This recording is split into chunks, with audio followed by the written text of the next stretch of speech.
First and foremost, Ms. Luna. thank you very much, Chairman.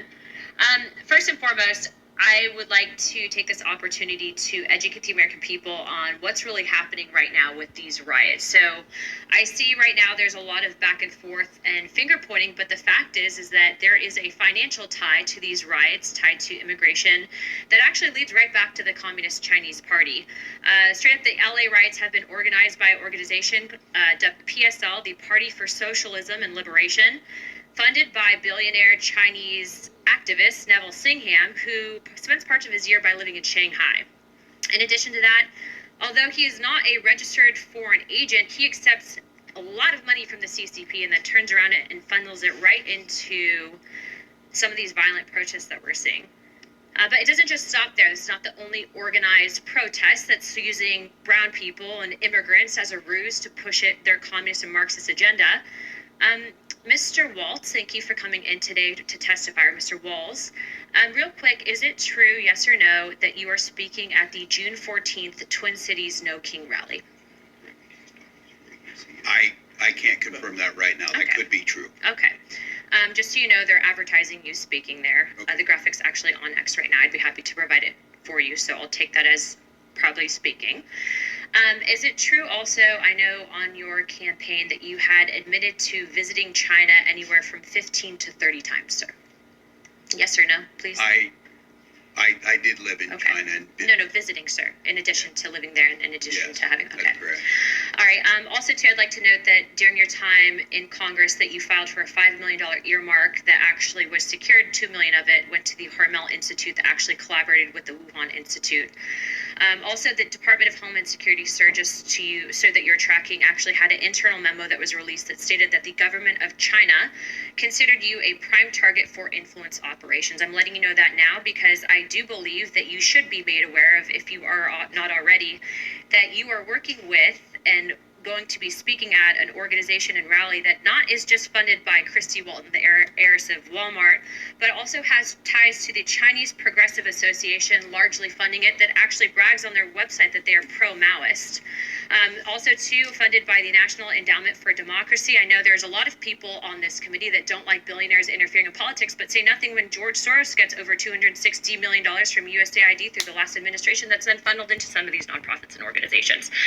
So I guess my question for you guys is, now that I've made you aware that these riots are not about illegals and they're not about immigrants, if they did, they would have been protesting under Barack Obama, who's also dubbed the deporter-in-chief. And frankly, I think many of you would say that Barack Obama was a good president. Or are you going to say that Barack Obama wasn't a good president? Yes or no, Governor Waltz? Do you think he was a good president?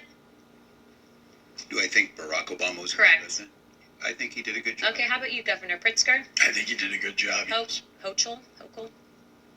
Hochul, and yes, he did do a good job. Okay, next. Harriman? I think President Obama did a good job. So then you would understand that Barack Obama had the very same policies for the most part on immigration that Republicans are parroting today, and yet you guys are sitting here saying that we're Gestapo. And what I would tell you is that what happens with open borders is that the real people that are coming here, the ones that are exploited, actually it hurts people on both sides, not just Americans, but the illegals. Some of you had said here to the actual committee that you are doing what you can to assist these people.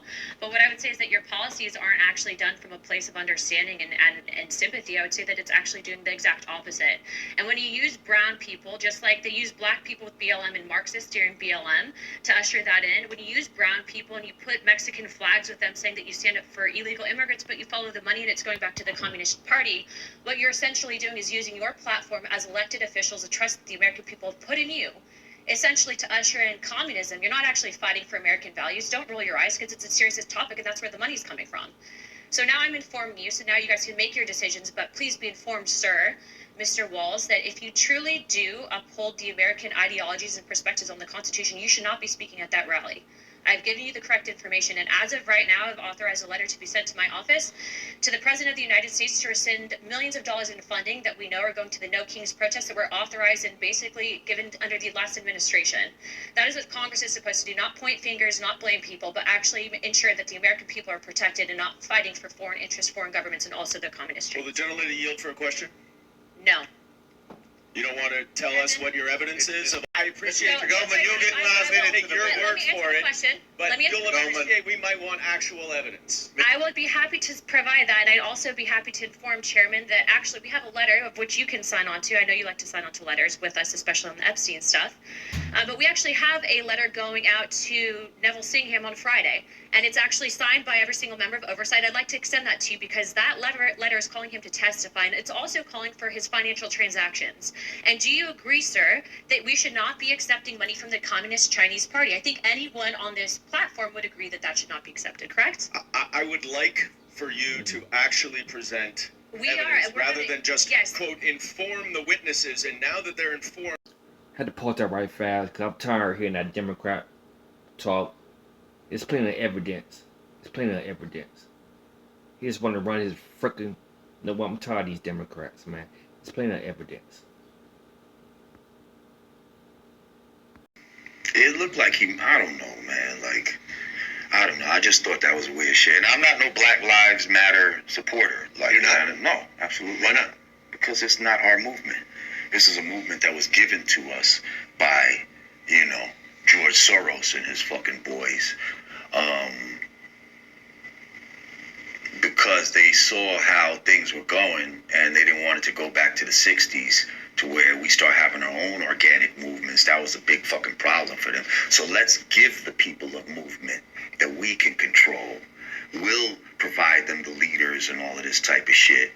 And, yeah, that's what Black Lives Matter is. Look at the leaders of Black Lives Matter. Are there leaders of Black Lives Matter? Yeah. Who? Look at these lesbian women who are trying to incorporate, you know, LG, whatever the fuck the letters are, incorporate their concerns into black people's concerns. Go to the website, look it up. Google George Soros and Black Lives Matter, see what comes up. Let's look it up. Okay. And you know, y'all out there, George Soros is a fucking multi-billionaire down with, you know, some of the 12 richest people in the fucking He raised world. $100 million Yep. for Black Lives Matter Coalition. The funding comes in addition to more than $33 million in grants from top Democratic Party donor George Soros. Okay, here we go. Okay, so yeah. So he What billionaire would have done that for the Black Panther Party? 33 million. Well, hold on.